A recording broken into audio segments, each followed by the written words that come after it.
অনেক বছর পর কলেজ থেকে ইনভিটেশন এসেছিল কলেজ যাওয়ার জন্য। তাই দুপুর 12টার সময় টাক ফাটা রোদে আমি কলেজ যাচ্ছিলাম। ঘাম মুছতে মুছতে আমার মনে পড়লো আমার গালে একটা দানা বেরিয়েছে, যেটা পেকে গেছে আমার মতন। তারপর পুরো ফাঁকা বাস স্ট্যান্ডে পাকার হাওয়ায় আমি একাই বসেছিলাম। সেই দূর থেকে তারপর দেখতে পাচ্ছিলাম আমার বাস আসছিল, তাই বাইরে বেরিয়েছিলাম। তারপর সেই দূরে দেখছি আমার বাস আসছে, আসছে আসছে, তারপর এসে গেছিলো। বাসে উঠে পড়লাম, বাসে ওঠার পরে সিটে বসে পড়েছিলাম, তারপর আর ভিডিও করা হয়নি। তারপর স্টেশনে নেমে মনে পড়লো না, ক্যামেরাটা অন করা যাক। একটা 28-এর ট্রেন ছিল, আমি একটা 25-এর মধ্যে 4 নম্বর প্ল্যাটফর্মে চলে এসেছিলাম। তারপর একটা জিনিস দেখবে, এত টাকফাটা রোদের মধ্যে ওখানে পড়ছিল ঝিরিঝিরি বৃষ্টি। আমায় দেখে মনে হচ্ছে না আমি কোনো বিয়ে বাড়ি বসে আছি, কিন্তু না, এটা হচ্ছে আমাদের বিধাননগর স্টেশন, যেখানে আমি বসে ট্রেন দেখছিলাম। ওই পাশ থেকে দেখি একটা ট্রেন চলে যাচ্ছে, কিন্তু ওটা আমি ধরতে পারলাম না। তারপর আমার শিয়ালদা বনগাঁ লোকাল চলে এসেছিলো, ওতেই উঠে পড়লাম।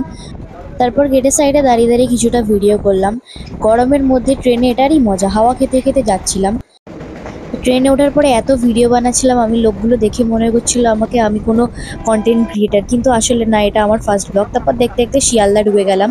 তারপর এই যে স্টেশনে নেমে গেছি। অনেক দূরে নামিয়েছিল, কত মনে হয় 7-8 নম্বর প্ল্যাটফর্মে নামিয়ে দিয়েছিল, মনে নেই ঠিক। তারপর হাঁটতে হাঁটতে দেখছি আর 1 ঘন্টা বাকি আছে আমাদের কলেজের ডকুমেন্টস জমা দিতে। সেই দূরে দেখি আমার দুটো মেয়ে আমাকে হাত দেখাচ্ছে, তারপর তাদের কাছে গেলাম। তারা ক্যামেরা দেখে একটু লজ্জা পেয়ে গেছিলো। তারপর ওরা ওদের ফিউচার প্ল্যানিং নিয়ে কিছু একটা বলছিল, তো আমি ওদেরকে বলছিলাম ভালো ভালো করতে থাক, এগাতে থাক। তারপর ওদের সাথে গল্পে গল্পে দোকানটা পেছনে ফেলে চলে এসেছিলাম। তারপর আবার দোকানটা খুঁজে খুঁজে গেলাম, ওখানে একটু কাকুকেও ভিডিওর মধ্যে নিয়ে নিলাম। প্রিন্ট আউট বার করার পরে আমরা শর্টকাট দিয়ে কলেজ যাচ্ছিলাম, তখন তানিশা আমাকে ব্লগ করা শেখাচ্ছিল।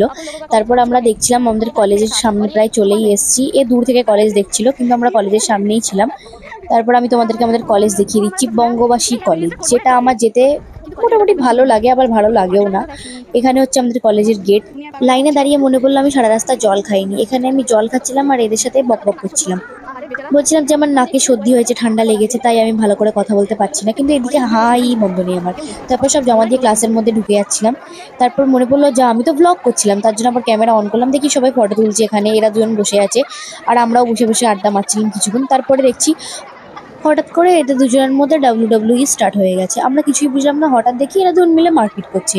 এ ওকে মারছে, ও ওকে মারছে, কেন মারছে, কি কারণে, আমরা কিছু বুঝতে পারিনি। তাই আমরা বলছিলাম হ্যাঁ হ্যাঁ মার মার, আজকে কাউকে মরতেই হবে, মেরে নে মেরে নে। তারপর দেখছি ক্লাস আস্তে আস্তে ভর্তি হয়েছিল। তারপর অনেকক্ষণ মারপিট করার পরে খিদে পেয়ে গেছিলো, তাই সবাই মিলে ডিসাইড করে বেরোলাম বাইরে, বেরিয়ে কিছু খাওয়া যাক।